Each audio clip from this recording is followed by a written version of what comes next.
Eastern Conference playoffs have kind of been flipped on their head with the Pacers up 2-0 on the Cavs and the Knicks 2-0 up on the Celtics. How is it happening? Let's talk about it. What's up, everybody? Welcome back to Court Vision. It's a hectic time period for me. Just finished my last final, trying to pack my stuff and move out of here, go home for the summer.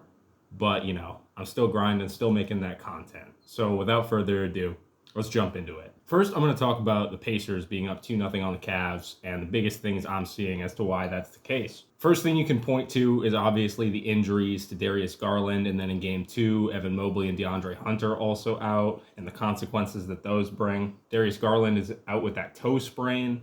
He's listed as a game-time decision. Hopefully he's back soon because they've been really missing his shot creation and his ability to kind of organize the offense in the half court, especially with Donovan Mitchell not, shooting the ball super well, and Ty Jerome not really having a great series. Evan Mobley has a sprained ankle, also listed as a game-time decision. Don't know any updates on that, but they're missing his defense, his ability to really put pressure on the rim, with Miles Turner having a pretty great series defending at the rim.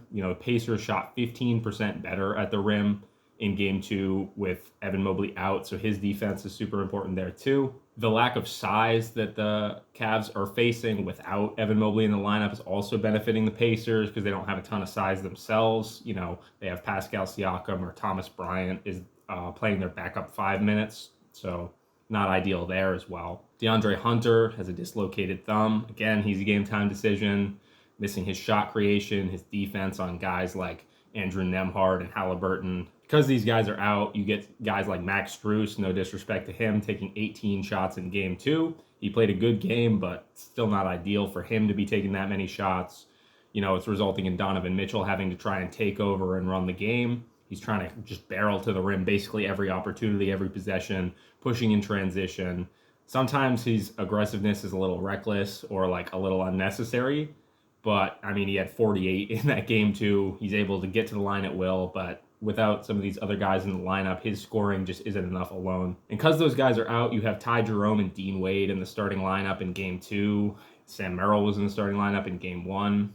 But both Ty Jerome and Dean Wade struggled in that Game 2.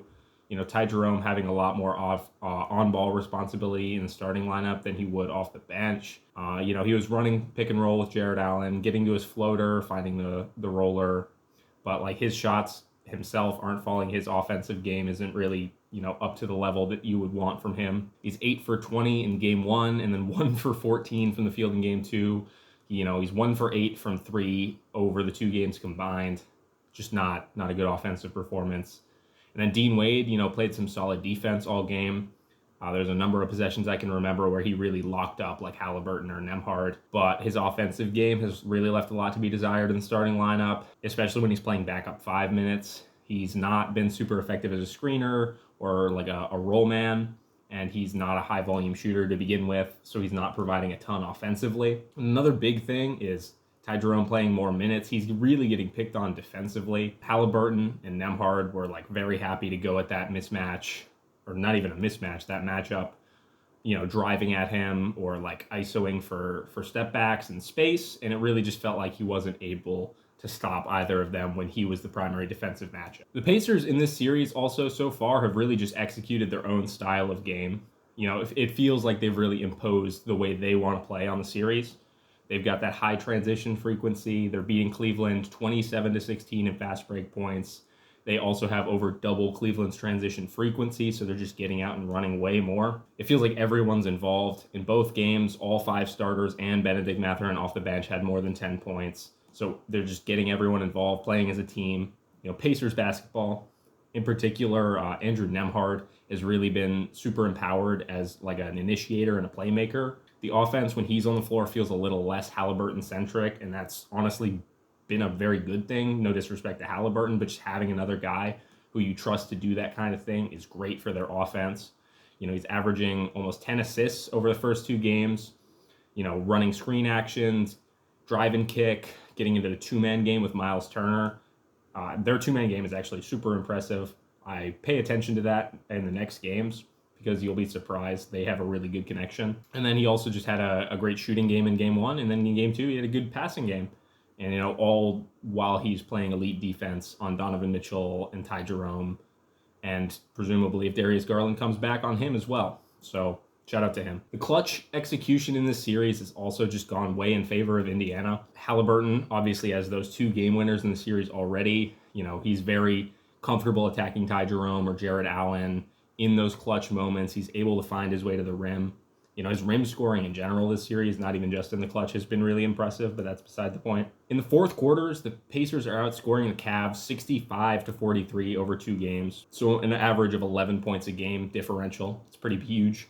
The Cavs are really struggling in these moments offensively, partially because they're missing some of their go-to creators, but their system hasn't really compensated for it. Their ball movement hasn't looked as coordinated or as well-timed in clutch time, resulting in a lot of late shot clock grenade type situations or a lot of, bad turnovers. Credit to the Pacers because their rotations and their defensive intensity in those fourth quarters have been really good. Halliburton and Nembhard particularly had some really loud defensive plays late in games, like Halliburton with hustle closeouts, getting a couple blocks or that steal off the inbound at the end of game 2 that led to the game winner for Halliburton. Miles Turner is also manning up at the rim defensively in clutch time. Like Cleveland would sometimes try and force some drives into him and try and finish through him or over him, but he was coming up with some big blocks, altering a lot of shots, particularly from like Donovan Mitchell or Max Strus. It feels like Miles Turner at the rim was really the only guy that could stop Donovan Mitchell some of those times, just by getting vertical and just using his length. And then another thing, everyone's going to love to point this out, to call the Pacers fraudulent, but that is the 3-point variance. The shooting in this series has not favored Cleveland at all, but I think it's a little deeper than Indiana's hot and Cleveland's just cold. The Cavs are shooting 26% from 3 in this series, 20 for 77 overall from outside, but a lot of those misses and a lot of that, bad shooting comes from Donovan Mitchell and Ty Jerome. Mitchell is 2 for 18 from 3. Really, really bad series from him shooting. Like I said before, Ty Jerome's 1 for 8. Everyone not named these 2 guys on the team is shooting 33% from 3, which isn't like where you'd want them to be. It's still well below their regular season average, but much more acceptable, and they probably would have won both of those games if Donovan Mitchell and Ty Jerome just hit a couple more threes each. So you really would like those guys to step it up, find their form from outside. But on the other hand, the Pacers are really hot. They're 47% from 3 over the first 2 games. And a lot of those looks aren't even super easy. Like, of course, the Pacers offense generates plenty of open catch and shoot threes.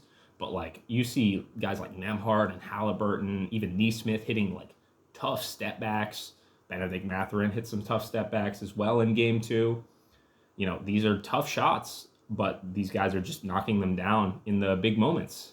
Shout out to Aaron Nesmith. He's 9 for 14 through 2 games. He's really consistent from behind the arc. Moving on to Knicks being up 2-0 on the Celtics. I'll start with the 3-point shooting for Boston because that's everyone's favorite narrative to talk about. The Celtics are 25% from 3. They are a perfect 25 for 100 over 2 games, which the biggest thing that everyone's going to point out is if you're shooting that poorly, why are you shooting 100 threes in 2 games? Jason Tatum and Jaylen Brown are a combined 8 for 37 from 3 in this series. Tatum's 3-point shooting has really bothered me way more than Jaylen Brown's, though. A huge amount of his threes are like pull-ups off of like a high pick and roll or off the dribble kind of on a switch with like Cat or Mitchell Robinson, and they're just not falling. He's also like hunting those mismatches like on Cat or Mitchell Robinson just to end up pulling like a contested 3. I don't know why he's not attempting to drive a little more. In my notes for game 1, I actually wrote down, after you miss the first 4 or 5 off-screen pull-ups, you think he would stop taking him, and he just continued to take them and continued to brick them. Jaylen Brown's are mostly missing, what I think are fairly acceptable looks or like late shot clock grenade type things that he just has to shoot. Derek White is 8 for 27 from 3 in the series by himself. His shot selection doesn't really bother me because the types of threes he's taking, whether it be like the quick release catch and shoots off of like Tatum or Brown driving or like pulling up off of a screen. He made these shots at a high clip all season. It's just a really bad time for him to go cold. When these 3 guys, Jaylen Brown, Jason Tatum, and Derek White are all taking 64 threes over the course of 2 games, it's probably a problem. You might want to switch up the offense a little bit, which leads me into my next point, which is that the offensive game plan from Boston looks really uninspired in this series so far. A majority of their possessions have just been like Tatum or Brown like mismatch hunting and trying to isolate. They occasionally find some driving kick off of it, but like it's either them isolating into a three or just driving and trying to force up their own shots. A lot of isolation ball. Especially, it's kind of bothering me with Tatum because him not forcing shots and him looking to be more of a playmaker was an evolution in his game that like really elevated him, that I praised him for. And so seeing him fall back into some bad habits in this series has been kind of disappointing. When the Celtics were running like some kind of action, it was almost always just like pick and roll or a pick and pop, which usually ended with like Tatum getting the switch he wanted or whatever, and then just isolating on that switch. But, there were some good looks to like Kristaps or Al Horford rolling to the basket. The most creative thing I saw them do was like having Peyton Pritchard or Derek White, screen and then pop off of Tatum or Brown. I forget where they said it, but one of the Knicks said that they were fine switching those because it kept them out of rotation. And I mean, that strategy seems to be paying off. I think you'd rather have Tatum ISO into a three over Mitchell Robinson than him like actually drive into the paint or like kick it to a different shooter that's more open or whatever. I just want to see something a little more creative, a little less ISO ball from Boston. Even if you're going to continue playing this ISO ball, which I think is fine in the playoffs, I mean, you got to look for like the drive and kick, threes for your boys. Try and get them going from outside when they're having such a cold shooting series. Get them some easy looks, try and get the momentum going, or just generate some kind of rotation from the defense. Because that's the biggest thing I've seen is the Celtics are not getting the Knicks in rotation really at all on most possessions, and it feels like they just can't break the one-on-one coverages as much as they need to win these games. Kristaps Porzingis has been a non-factor in this series as well. He's got this lingering, like undisclosed illness that's been bothering him for months at this point, and it apparently is impacting his stamina. He's only playing like 14 minutes a game because of that, I guess. But like when he's in, he still doesn't necessarily look like 100% like himself. Big thing that sticks out to me is he's attempted 1-3 all series in 27 minutes. His spacing at the 5 and his like elite shooting is part of what makes Boston's offense so lethal. So seeing him only take 1-3, even though the Celtics as a team have taken 100, is kind of worrying. He's been all right as a roller or like a screen setter, and he's definitely been like a presence on the glass. He's got 11 offensive rebounds in his 27 minutes, which is pretty good. But overall, he's -9 plus minus over the course of 2 games, which is the second worst on the team, despite only playing 27 minutes. So you don't love to see that. He's the thing that elevates Boston to be the championship team that they were last year. He's the difference maker, in my opinion. So him not being able to play at a high level really makes Boston look a lot more vulnerable. On the other hand, moving from being negative about the Celtics to being positive about the Knicks, their fourth quarter and overtime execution has been spectacular. They've outscored Boston in the fourth and overtime by a combined 63-38, so even more so than the Pacers did over the Cavs in that series. Kale has had some massive defensive plays in crunch time of both of those games. He had the steal to close game 1 and the block on Tatum to close game 2. He also had a stretch in the fourth quarter of game 2 offensively with Brunson and Cat on the bench where he just went crazy, like running the offense, initiating everything, navigating to a spot in the mid-range, running pick and roll with Mitch. And part of that was why they were able to close the gap in that fourth quarter, despite being down like 14, I think, going into it. And that's the crazy thing is these fourth quarter comebacks haven't just been Jalen Brunson. Obviously he had a big run in the fourth and overtime of game 1, but in game 2, he wasn't taking over really at all. Really impresses me about his game in this series, though, has been his defense in these clutch moments, whether it be like helping on drives, off ball to like bottle up plays from Jaylen Brown, or him like taking a couple brutal charges as the low man helping, putting his body on the line. Gotta respect it. The defense from the Knicks in clutch time has just been really good. Their intensity looks up. Their coordination is much better than we saw from them all regular season. OG and McHale are both playing insanely well defensively. OG in particular has been spectacular on ball on Tatum, generates all kinds of turnovers off the ball with active hands as well. They switch that pick and roll coverage to stay out of rotation, and that's really been helping them a lot. And then when their frontline defense is beaten, there's consistently been bodies and help in the paint to try and, contain those drives and close them off. They've been forcing guys into bad spots, like along the baseline, and forcing passes into traffic and generating turnovers off that. So credit to them for that execution. Boston's offensive rebounding was really bothering them in the first 3 quarters of both of those games, but in quarter 4, they managed to shut it down a lot in those spots. New York just did a good job boxing out and preventing that in those fourth quarters. Part of it was in game 2, especially the double big, just being huge presences on the glass. I mean, when you've got Mitch, Cat, and Josh Hart in the game, it's really hard for anyone not named one of those guys to get those rebounds. That was actually part of that run in game 2 where Boston didn't make a basket for like 8 minutes, was just Mitch and Cat preventing those offensive rebounds and second chance. For me, it feels like the Knicks are finally starting to look like what we expected them to look like heading into this season. OG is playing like an all-defensive caliber player. McHale's coming in and giving us some of the defense people thought he could give, and it's actually doing a lot, generating enough turnovers and getting enough stops on Tatum and Brown to hide the fact that Karl Anthony Towns and Brunson are not good defenders.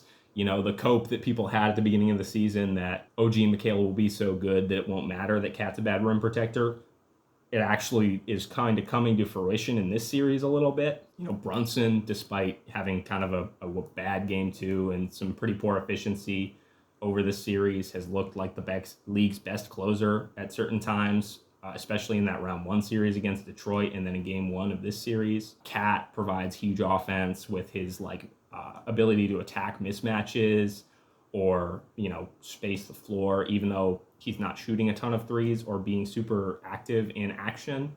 I still want him to be a little more active and to shoot more, but I mean, his offensive production has been pretty good so far through the playoffs. And the other thing is, I just have to glaze Josh Hart for a minute. Him pushing in transition, his offensive rebounding, his connective passing, his ability to put the ball down and score when he needs to.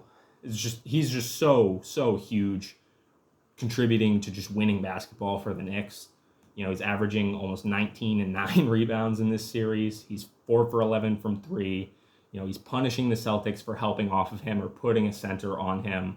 He's always in the right spot to contest for offensive rebounds. He's always in the right spot offensively to be like a dump-off option on a drive, to find that extra pass for a kick-out, be a connector. It's just beautiful. Love Josh Hart. Deuce McBride and Mitch are giving some solid minutes off the bench in this series. Deuce is hitting his threes. Mitch is a defensive presence and a rebounding presence. They've got 7 guys on this roster. That's kind of enough for a playoff rotation, and they're up 2-0.